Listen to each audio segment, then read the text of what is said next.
না হলেও পরোক্ষভাবে যারা সমর্থন দেখিয়েছেন তাদেরকে আমরা ধন্যবাদ জানাই। আমরা আশা রাখবো আপনারা সবাই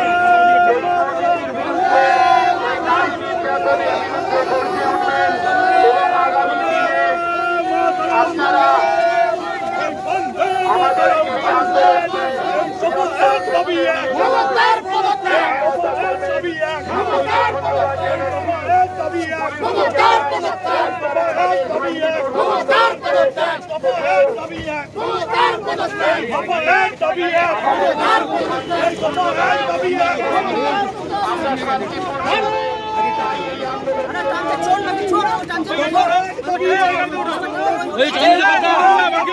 আপনাকে গ্রেফতার করা হচ্ছে,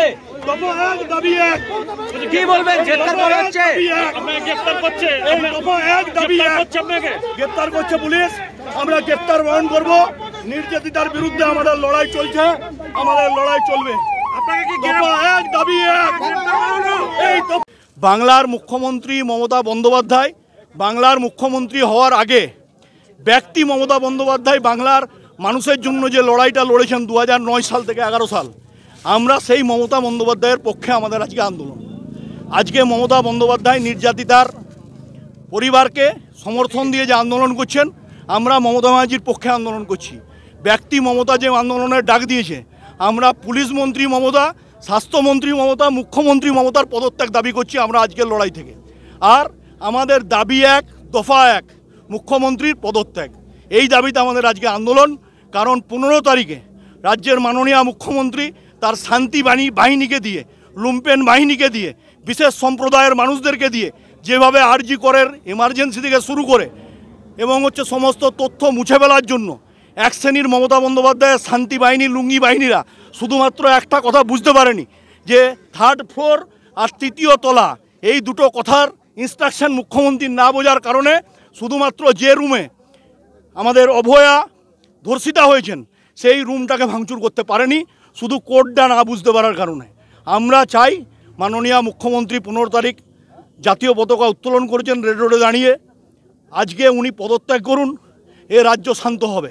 এই রাজ্য সেই দিনই শান্ত হবে যেদিন মাননীয় মুখ্যমন্ত্রীকে কালীঘাটের টালিচালা থেকে আর নবান্নের 14 তলা থেকে বাংলার মানুষ মিছিল করে গিয়ে ছুঁড়ে ফেলবে। কারণ এই মুখ্যমন্ত্রী একজন স্বৈরাচারী মুখ্যমন্ত্রী। ইনি আইন বোঝেন না, আইন মানেন না। এখানে শাসকের আইন চলে, এখানে অন্য আইন চলতে দেওয়া হয় না, গণতান্ত্রিক পদ্ধতিতে মানা হয় না। আজকে হাইকোর্ট যে রায় দিয়েছে, এরপরেও মমতা ব্যানার্জির যদি লজ্জা না হয়, এরকম একজন নির্লজ্জ মহিলা মুখ্যমন্ত্রী বাংলার আগে কেউ দেখেনি। এরকম একজন নির্লজ্জ মানসিকতার, যিনি 10 লাখ টাকা একটা মেয়ের মূল্যের দাম স্থির করছেন, এই মাননীয় মুখ্যমন্ত্রী। আমাদের ডাক্তার যিনি অভয়া মিতা হয়েছেন, ধর্ষিতা হয়েছেন, তার দেহের দাম স্থির করছেন মাত্র 10 লক্ষ টাকা। আমরা এই পুলিশের কাছে প্রশ্ন রাখছি, আপনাদের বাড়িতেও মেয়ে আছে, আপনাদের বাড়িতেও কন্যা সন্তান আছে, আপনি 2জন বিজেপি কর্মীকে অ্যারেস্ট করে লাঠি চার্জ করে আমাদের আন্দোলনকে রোখা যায়নি, রোখা যাবে না। আমাদের 2টো থেকে 4টে আজকের এই আন্দোলন এখানেই চলবে, আর এনেইচেই উঠবো।